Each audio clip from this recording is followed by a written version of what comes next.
Assalamualaikum warahmatullahi wabarakatuh. Selamat datang pemirsa, selamat datang di channel Agus Susanto, channelnya Orang Pertanian. Pada kesempatan kali ini kita akan membahas yang sedang lagi trending, khususnya untuk ibu-ibu, untuk mama-mama. Karena apa?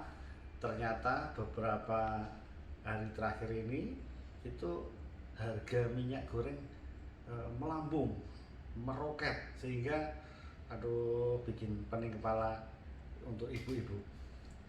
Padahal kita ketahui, kita yang bergerak di bidang kelapa sawit ini, Indonesia merupakan produsen CPO terbesar di dunia. Kenapa sih melimpah tapi kok bisa naik apa harganya? Nah, ibaratnya itu seperti atau bak tikus mati di lumbung padi. Oh, itu hiperbolanya ya. Atau ayam mati di lumbung padi. Nah, kan begitu. Oleh karena itu kita menghadirkan narasumber kita, Ibu Rizky Amelia, untuk membahas ini. Nah, Bu Rizky Amelia mewakili ibu-ibu tadi sekaligus pengamat kelapa sawit mengenai perdagangan tentunya. Halo, assalamualaikum Bu Amel. Waalaikumsalam. Wah, iya. Jadi sudah dengar intronya dari kami. Iya. Itu harganya sekarang berapa? Minyak goreng dari berapa ke berapa, Mbak? Silahkan. Menjawab keresahan emak-emak ini Pak. Iya, iya. Jadi kalau harga di pasar sendiri ini saya juga kebetulan baru berapa hari awal bulan belanja tuh Pak, biasa kan Pak habis gajian. Oh, iya. Jadi kira-kira di pasaran itu memang bervariasi. Kalau untuk di supermarket sendiri harganya itu rata-rata bisa di atas Rp35.000 Pak gitu. Sebelumnya berapa? Sebelumnya itu di bawah 30.000 bisa Pak gitu. Dan harga eceran tertinggi minyak goreng sendiri kan itu sebenarnya Rp11.000 per liter kan Pak gitu. Jadi kalau di pasaran itu sendiri untuk minyak goreng kemasan ya khususnya itu biasanya 24.000, 29.000, sekarang sudah di atas 30.000, bahkan di atas 35.000, kecuali yang memang ada promo tertentu ya gitu. Itu biasanya itu yang diburu ibu-ibu tuh biasanya gitu, harganya bisa lebih rendah. 3 bulan yang lalu itu saya cek kan sering di supermarket beli apa nggak sengaja itu 25.000. 3 bulan yang lalu. Tetapi kok ini katanya kok sekarang ada yang 37, bahkan ada yang 40.000 katanya. Itu yang 2 literan ya, yang 2 literan. Apakah itu pengaruh dari yang mau ke depan mau apa ya? Tidak boleh minyak goreng curah itu gimana Bu Amel? Sebenarnya sih Pak, salah satu faktor utamanya adalah tadi kenaikan harga CPO kan Pak. Jadi kan bahan baku utama dari minyak goreng sawit itu sendiri adalah CPO, dan sebenarnya CPO harganya bagus itu di produsen itu insentifnya baik ya. Tapi kalau di konsumen sendiri karena mayoritas memang masih digunakan untuk minyak goreng sebagai produk pangan itu, jadi memang lumayan nih berdampak ke kantong ibu-ibu kayak yang lumayan dampaknya kenaikan harga minyak goreng itu sendiri sebagai produk akhir, salah satu produk akhirnya dari CPO. Iya, kalau saya mewakili petani sawit senang loh harga CPO naik, harga TBS-nya kan bagus itu. Tapi kok diprotes tetangga-tetangga yang tidak di bidang kelapa sawit, harga minyak goreng ikut naik kan gitu.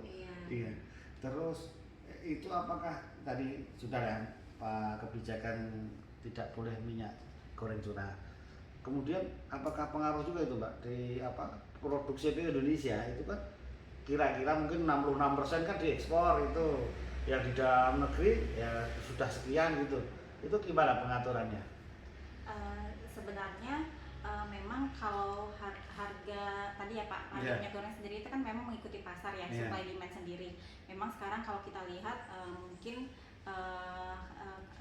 dari segi produksi juga ini masih termasuk moderat lah produksi sawit itu sendiri. Sementara kalau permintaan ini menjelang apalagi Natal dan Tahun Baru dan itu sudah mulai meningkat. Kemudian juga ada mandatory biodiesel, sehingga memang itu dari segi antara supply dan demand itu memang lumayan mempengaruhi Jomplang ya. Di satu sisi kita juga ada alokasi untuk biodiesel, satu sisi juga untuk minyak goreng sebagai pangan, satu sisi juga produksi minyak nabati lainnya, dan itu juga permintaan ekspor juga lumayan tinggi ya, karena produksi minyak nabati lain juga turun seperti itu. Jadi itu mungkin penyebabnya dari segi tadi ya, supply demand itu gitu. Ternyata kan saya kan bikin survei juga di komunitas saya, itu hasilnya juga mirip seperti itu.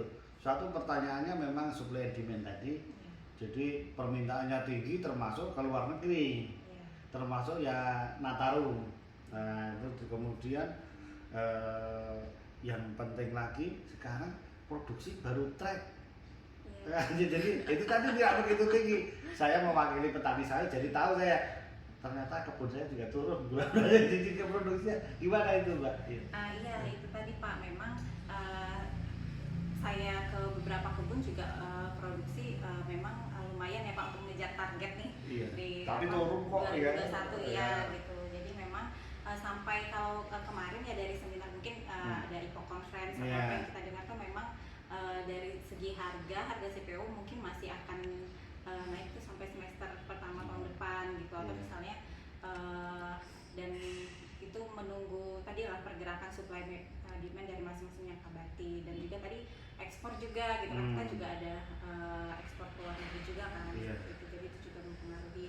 Kalau mengenai tadi itu salah satu opsinya adalah kebijakan meningkatkan biaya ekspor ya, yaitu mungkin di satu sisi itu bisa mendorong menurunkan apa ya istilahnya, menurunkan ekspor dan lebih banyak konsumsi domestik, tapi di satu sisi juga kita harus itu juga ya dari segi industri minyak goreng kita kayak gitu. Jadi bagaimana memastikan bahwa dari segi produksi minyak goreng itu sendiri juga tersedia ya, apalagi tadi menjelang festive season Pak. Iya. Jadi ya itu, nah itu gambaran singkatnya. Solusinya gimana Mbak? Untuk kalau harga minyak goreng terlalu tinggi kan juga membebankan masyarakat, ya nggak bagus juga.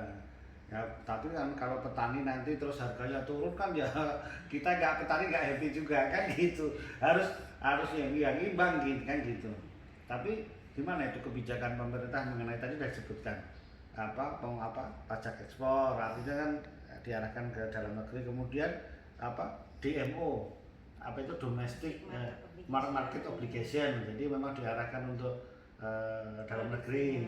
Kemarin kemudian ada udah itu loh, operasi pasar itu loh, untuk masuk pasar supaya harga turun gitu. Gimana itu Mbak? Ya, jadi memang itu tadi Pak, bisa kebijakannya itu dari sisi produsen dan konsumen. Kalau dari segi produsen itu bisa dilakukan tadi untuk salah satunya meningkatkan biaya keluar ya gitu. Jadi lebih ke DMO juga, tapi itu mungkin kebijakan yang sifatnya seasonal atau jangka pendek ya Pak. Jadi melihat juga pergerakan harga atau supply demand CPO itu sendiri gitu. Kemudian dari sisi konsumen yaitu bisa dilakukan dengan tadi operasi pasar. Untuk kebijakan pemerintah terkait pembatasan minyak curah itu untuk per 1 Januari 2022 itu kan dimaksudkan sebenarnya maksud pemerintah itu adalah untuk menstabilkan harga minyak goreng sendiri Pak, karena untuk kemasan sendiri itu lebih tahan lama kan, gitu, dianggap lebih tahan lama dibandingkan dengan curah gitu, sehingga nanti ketika ada shock harga gitu, harga minyak gorengnya juga tidak langsung berfluktuasi, namun lebih stabil seperti itu pastinya. Baru tahu juga saya. Kalau diarahkan ke yang kemasan itu supaya tidak terlalu lebih awet ya. Jadi itu gimana prediksi Mbak Amel ke depan, harganya itu tetap turun kan itu minyak goreng diharapkan dengan berbagai macam kebijakan tadi? Iya, tadi kalau misalnya tadi bareng-bareng ya Pak, dari segi produsen dan konsumennya juga melihat tadi itu pergerakan pasar itu sendiri. Oke pemirsa, jangan panik ya, minyak goreng kita butuhkan, meskipun kita juga produsen CPO terbesar di dunia. Mudah-mudahan dengan kebijakan-kebijakan pemerintah baik produsen maupun konsumen bisa win-win solution, jadi bisa turun, masyarakat bisa menikmati minyak goreng, petani sawit kita juga menikmati harga TBS dan CPO yang lumayan. Terima kasih Bu Amel sudah berbagi dengan kita jumpa lagi nanti dalam acara-acara kita membahas mengenai perdagangan kelapa sawit. Terima kasih. Assalamualaikum warahmatullahi wabarakatuh.